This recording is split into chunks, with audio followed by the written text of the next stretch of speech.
Hey guys, I'm going Facebook Live here. We're also filming independently of live, so we can have an edited version later. So I'm just gonna wait a few minutes and let people start to gather up here. We're having a little discussion, a little video to put out about a meeting that's coming up, and there's been lots of questions and lots of people messaging about it, and so my friend and I decided that we should do a live video and talk about our intentions, why we called this meeting, and where we're hoping things to go. And so for those of you who are curious about what I'm talking about, I don't know if you can see this or not, but there's this poster here. It's going to get circulated a little heavier on Facebook and Instagram and Twitter and so on, but for now, you're getting it live here, and it's been posted a little bit a couple weeks ago. It was posted as a link, and you can link and sign in to the poster to say you're going to come to the meeting. A lot of people didn't do that. They were, I don't know, probably a little bit of conspiracy theory, or a little bit of fear, or a little bit of whatever. But my friend and I, and is he in the shotness? Are you in the shotness? Is there a way to do that? Is there he doesn't want to be live on the shot, so it's just me. So anyways, you will hear his voice. But so we've called for December 11th, which is a Sunday, to have a meeting between the time of 10 a.m. and 4 p.m. on Sunday.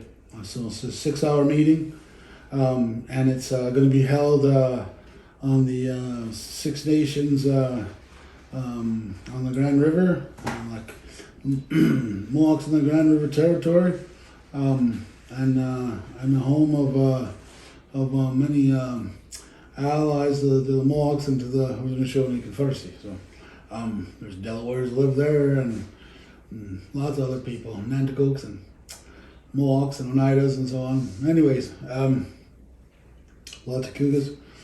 So this meeting, it's been called to have a planning and a discussion meeting about rekindling the council fire of the 1701 treaty that was signed in Montreal, again in I think it was August of 1701, and it's important. It was an important gathering, and this meeting in 1701, there was 39 Indigenous nations that were represented, and something like 1,300 to 1,500 delegates from the 39 different nations arrived, and they met for, I think it was close to a month that they met before signing a document called the 1701 Treaty at Montreal, the Great Peace Treaty, and it's often referred to as the lands of the Sewatohkwat. Well, that's how the Nguhume people talk about it, and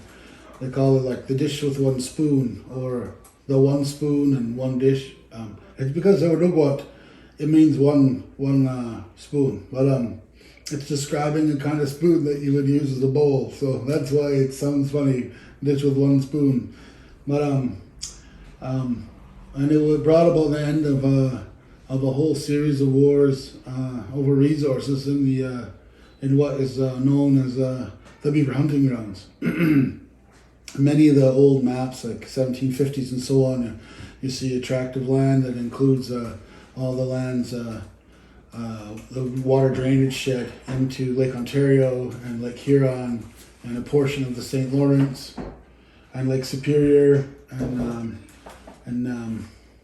or someone knocking on the door. Anyways, so it's a big chunk of land. When I was a kid, my elders here in Kanenhariyo, they called it the Beaver Bowl Treaty, and what we were told is that agreement is amongst all our nations, that we agreed to these lands to be shared as common lands to harvest from, to eat from, and so we would have symbolically the land is a bowl that we're all to eat from, and so that it'll end our warring over the resources. And why this treaty is important is because it also included allowing the French to have some settlement in our territory without having conflict. There was a subsequent signing of a 1701 treaty. I think they call it the Nanfan. I might be mistaken on that on the top of my head, but that was signed in 1701 with the English as well. So there's two agreements that were made, and that one talks about that the British can come and set up forts to defend the land, and that they're only allowed to use the land to the depth of the plow, with like 4 inches or 6 inches. So they weren't given any permission to like subsurface land rights or use or anything like that, and they weren't given no like access to trapping or hunting or fishing was released. And what was said in there was that that we're never going to give up our hunting and fishing, and because we don't want to ever become dependent on the king or dependent on the European nations that come. So there was a desire to maintain our economic sovereignty and independence, and that was understanding of the nature of our relationship and access and use of the lands here. And so we're calling this meeting because there's been a great breach of our environment and of the use of our lands, and the way in which we've been treated in our lands. And my friend and I have been doing a lot of talking over the last while about our territory. And when I'm talking about our territory, I'm talking about the whole of this Beaver Bowl and all the watershed, area, and that there's been so many breaches of our agreements with the English and the French in terms of the way in which they've treated the land and the way in which they've treated us in our lands as the stewards and caretakers. And so it seems like what's happening is that they're starting to argue with one another. The Canadians and they're starting to have trouble with one another, and we're watching their current prime minister. He's preparing to control his people. He's taken away their firearms, and he's taken away all kinds of their civil liberties, and he's controlling their ability to travel, and ramped up their surveillance on all their people. And so this is alarming, because it looks like they're gonna maybe they're gonna do some ill will to their own people, and we don't need to be caught up in the middle of that. And as well, we've been noticing they have a conflict with another party they call the Conservative Party, and a fellow runs the province, Mr. Ford, and he's talking about how they're going to open up all this supposedly set aside green spaces, these environmentally protected spaces, to open it up for development, for building houses and building projects, and to generate revenue through the destruction of the environment and the creation of and housing and industrial complexes and so on. So we've been talking about this because what's happened is that it's interfered in our people's ability to have economic sovereignty, right? Independent economic sovereignty outside of the British or French colonial regimes. And so they're trying to force us into integration. And I don't know how loud I am, if people can hear me or not. If you can hear me, great, and if not, I can talk a little louder. So we've called this meeting because we think it's time that we take our country back, and we need to get off the reserve, and that's not going to happen if people don't get themselves organized. And they've isolated all of us into small communities, and then divided our people between those living on the reserves and the concentration camps, and those that have left into going to the city or going to the rural areas. But then there's no organizing, or very little organizing been supported or helped for us to be collectively organized between those of us on the territories or on reserves and those of us off. And then there's been an awful lot of effort put into making deals, like with the Ministry of Natural Resources or CRA and so on, to divide our people and not deal with us as a collective. And so this land, the Beaver Bowl, is our lands together. We had a 100-year war over it, and we made peace. And when I was a kid, and in some of the universities today, they're still teaching that the Anishinaabe and the Ungwahumwe are at war, or at odds with one another, we're enemies, and that's not true. So we got Ungwahumwe and we got Anishinaabe, and we're right here, and we're telling you that ain't the case. And we remember, and our ancestors remember, that we have a treaty agreement, we have a peace agreement, and that the land, all the land included in southern and central Ontario, and a very large chunk of Quebec, and northern New York State, and into Alberta, I believe, and a portion, I'm not sure the other state there, Wisconsin, Illinois. Yeah, that's all of our land collected together. It's not separated, and we have the right, and we have a jurisdiction over that. And so we were sitting here and we were talking about the wampum belts. These are real documents. This is legitimate, real documents, not like fake paper ones. And this is a treaty relationship, friendship belt that various nations we made with each other, and in agreements about how we're going to get along, and also how we're going to have peace, and when there's times of strife, that we have the opportunity to pull on this chain, this rope between us, and get each other's attention. And so my brother Ken here and I, we're pulling on the chain, guys. We're pulling on the rope. Hey, wake up and come to this meeting. Come on December 11th, and let's have a serious conversation about taking our country back. And we're not talking about taking the country of Canada back. We're talking about taking back the Beaver Bowl. We're talking about taking back that ditch with one spoon and taking our rightful place as the stewards and the responsible caretakers. And to actively work at establishing and rekindling and strengthening, and maybe in some cases building some pieces of it, a council that has the capacity to include us all, and one that will allow our hereditary governance structures to flourish again, and one that will integrate our agreements of our law. My understanding and my brother's understanding, and those are the knowledge keepers that we've invited to come to this event. They're all saying the same thing, that we all agreed to peace, and we all agreed to a common law. Sometimes we call that Kanenhariyo, the great law. But it didn't mean that we meant that they were all one, having to be dictated to. It meant that we're all free, and that we're all equal in our height. We're all equal in height, and no one's got an apex over top of the others. No one. And so we got a lot of trouble going on with. We got this guy, this Mark Miller, current Minister of Indigenous Affairs, going around making false deals with provincial governments, as well as these Indian Act band councils. They're completely fraudulent, and I know them. Many of them, as individuals, feel that they've been told by their families, or they've been convinced that this is what they got to use, because this is all we have right now, and so they're trying to be good people and do what's right by their people, or do what they within the parameters that's been given to them by the Indian Act.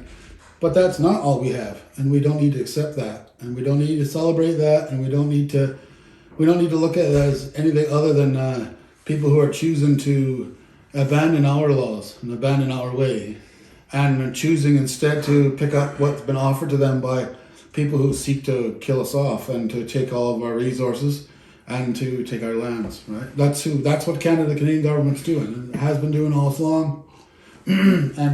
And they're talking about reconciliation, while they still force us to send our kids to their schools. Like, you can't do both. You can't.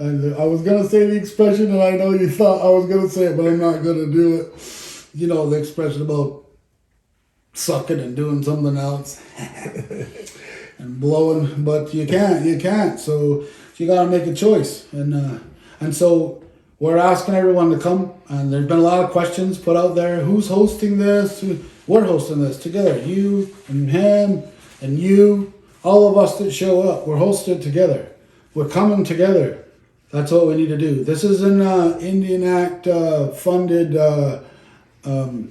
program money playing around. This isn't a false cultural revitalization that requires to maintain integration in the Canadian system. No, this is not about that. This is real Indians, real Anishinaabe saying, hey, we don't need to integrate, and in fact, that's not in our best interest, and it's not in our grandchildren's best interest. It's in the best interest of all of us and our coming generations to stop what's happening, and to take control of our lands, and to say, you're not going to develop this anymore. You're not putting that road there, or we're going to decide whether that road gets put there or not, and then we're going to decide whose company is going to build it, right? And we need to be talking about, and so that's what this is about. That's what this is about. Is about the initial stages of reorganizing a governance structure, an Indigenous governance structure, to be able to take responsibility over our land, because the 1701 lands, they weren't surrendered, they weren't given away, they weren't handed over, we didn't give them up. This is our lands forever for us. And we made a peace agreement with each other not to be at war. And so we're inviting everyone. If your ancestors were delegates at the Montreal meeting, or if your ancestors were delegates at the Albany meeting, you need to come. You need to come, and you need to bring your bundles, and you need to bring your beaver tails so that we can add to our feast. We're going to have a beaver tail feast. That's what we were told you're supposed to do when we gather and then talk about our this treaty, and we talk about these lands, that we're supposed to have to roast a beaver tail, and we eat those together without any utensils. Same as in confederacies when the chiefs meet. Sometimes they have a beaver tail meal for them to remind them that they're not to use anything sharp that's going to cause bloodshed. Not even sharp words, not even sharp utensils, and so we're going to eat that most softest, kindest beaver meat, them tails, and that beaver, he slaps his tail on the water to wake everybody up, and so that's what you're supposed to do here. You have that medicine and beaver tails and smack it on the water to wake everybody up. And so my brother and I are calling you to this meeting, and it's time to eat the beaver tails. It's time to get everybody shook up, and we're pulling on this rope with each other and everybody else. Wake up and come together. And of course, this is going to draw CSIS. This is going to draw the RCMP. This is going to draw traders that don't want our Indigenous way to come about. A lot of our people, they became indoctrinated and brainwashed and convinced that following the European way and the colonial system and integrating and being a part of Canada or the US was in our best interest, and they're afraid to allow their brothers to rise up, and so they'll work against us. They're going to come, and there's going to be people who don't like the idea of the 1701 that the lands are shared, because they want to be greedy, and they want to be like, no, this is just our land, and that's our traditional territory, and no one else has got a say in it. But that ain't true. And what you're doing is you're making yourself weak. And there's a warning to you. For those of you who want to come to this meeting and you don't want to participate, that you want to seek to disrupt it, you will be thrown out. You're not going to be tolerated to be Karens, or come there to be disruptive and not want to see us moving forward and finding solutions to make peace and strengthen each other. If you come there to disrupt and come there just to say no, to be what does Jordan Peterson say? To be highly disagreeable. Just don't come. Just don't come. Because what you're going to get asked is to leave. Because we're looking for positive. Kanenhariyo, it's positive thinking. We're looking for optimism, and we're looking for ways to solve these issues so that we can move forward in the most effective and the most beneficial manner.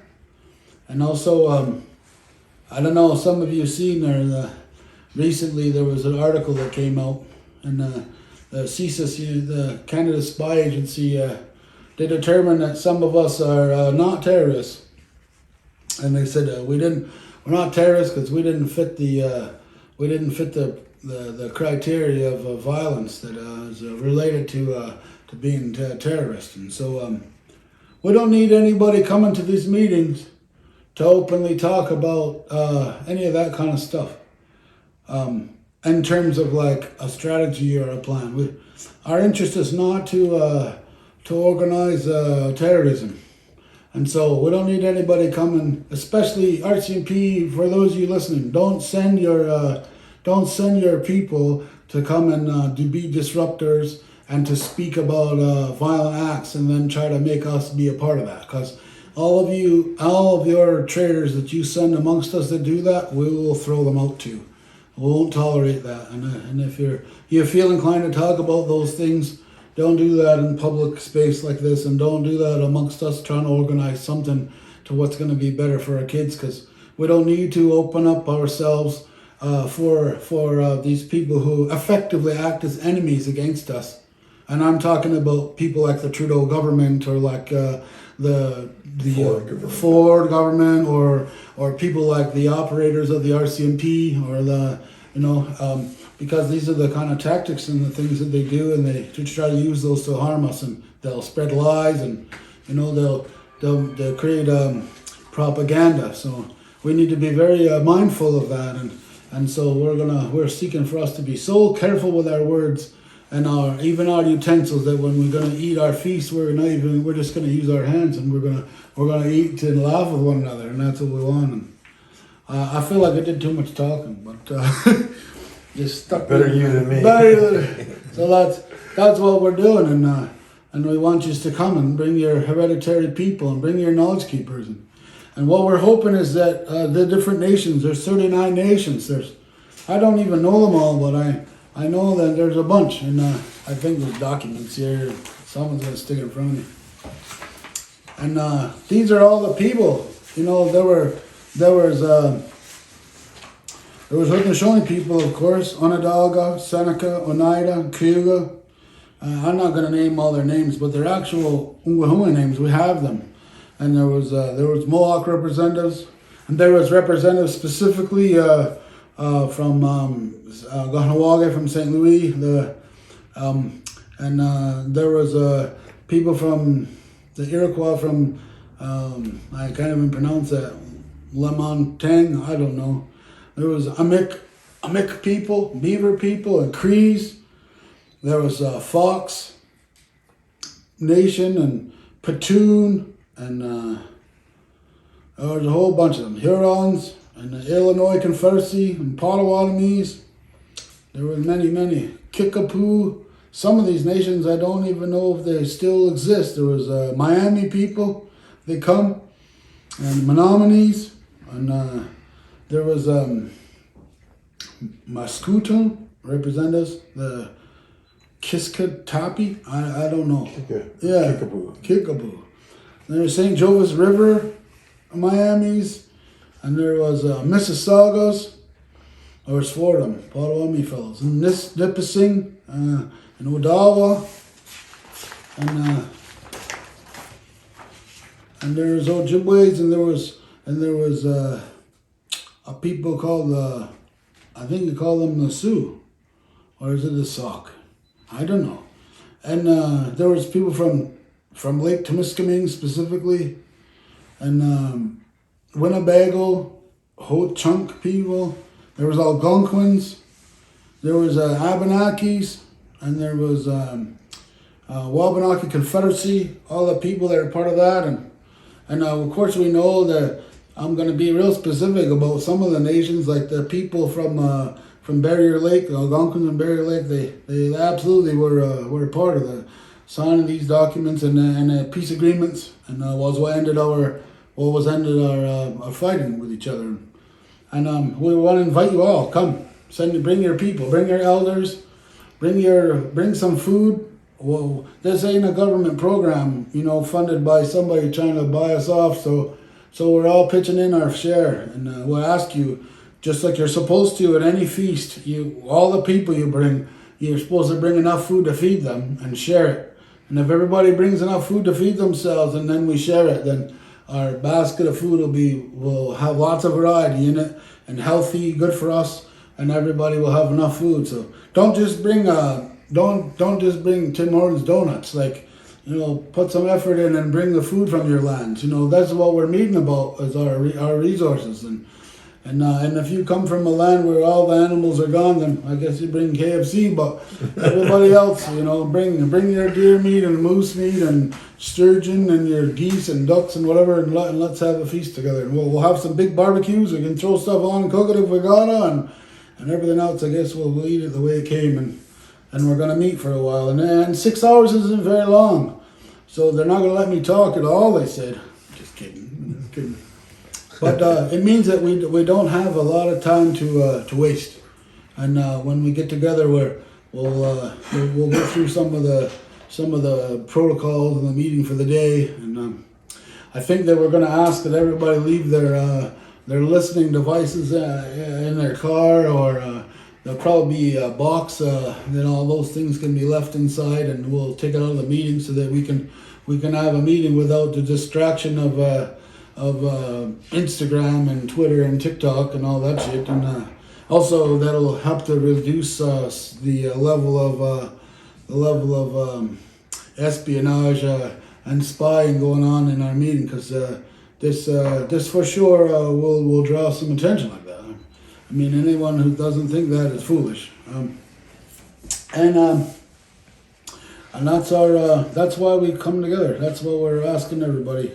And this isn't just Kanenhariyo is calling this meeting. In fact, I wasn't the one who called it. I just got asked if I'd come to the meeting, and I said, yeah, I'll go. And as we've been talking more about what we can do, that we can actually form our own government. We can take our country back, and we can look at how to economically build ourselves back up again, and all the natural resources that are ours, that are for our people to benefit and to flourish, the trees and the salt that's in the ground, and the fish and the water and all the medicine plants, and all of the animals for trapping. All those are our natural resources, and we need to be the ones making the decision of what's in their best interest and also in our own. And also that talks about the trade going on in our territories, and some of our people are becoming aware that we don't have to stay on the reserve, that the whole territories are. If you wanna go and set up a business and set up a way to feed your family, take care of yourself in the city within our territory, there's no reason why we shouldn't do that. And but if we're not careful, we're just gonna create a free for all of people who are greedy and not think about what's in the best interest of everybody. And so, what we're thinking is that we need to be organized in a manner that we can support one another in those endeavors, but also that there be a body of our people that can give guidance as to how we ought to conduct ourselves. And maybe that means that we organize in a manner that divides our territory up, or who is stewards, or maybe that means that we create a little tax for the immigrants that live in our lands to pay in, that we can use to support other projects. These are all sort of things that we have the opportunity to think about and to do with, and we don't need Canada's approval, and we don't need Ontario's approval, and we don't need Quebec's approval, or the Crown, and we don't need a written permission, and we don't need a license from them, and we don't need New York State's permission, and or Illinois or Ohio, or this is ours to make the decisions about. And in fact, it's the other way around. They need our permission, and so they're increasingly doing things they shouldn't be, and we're going to put a stop to some of that. Yeah, these 39 nations have never got together to relinquish anything, so therefore it's never been surrendered. And the Canadian government has to get used to that idea. So does the Americans. So what do you think? What do you think that means? What do they got to get used to? What's going to change? Well, we're the ones that are going to be in charge of our resources and our environment and our waterways and our land, and who can come to it and who needs to leave it. And we need to establish ourselves and assert ourselves. If we don't, we're not going to have anything, and neither our children or their children. So that's what this is about. Make our stand. stand together. We don't need to bicker about semantics. The bottom line is we need to reclaim our land, reclaim our resources, protect our environment, and do not let the European influence us and divide us. They've done that for the last 500 years. Time to stop. So, doesn't matter what nation you're from, whether you're a signer to these agreements or not, come, show up. Your opinions, your history, it's welcome. We need everybody here to stand together. We can create trade coast to coast. It's nonsense that they can go and fish in our waters, sell them to the whatever country they want, and we can't go and harvest them for ourselves and put them in our own markets. So I think I sat and listened to people from the West. They came and harvest their own trees because the government wants them to give them to their businessmen. You know, it's time that Mr. Trudeau and Biden start to realize that these resources are our resources, and they don't restrict us from taking them and distributing them how we see fit in our best interest. If that makes a target on my back, well, I got a big back. You fucking miss me, you're in trouble. Nice. I think that's enough. I think people will get that message. This is what's going on, guys. So, we'll see you in the meeting.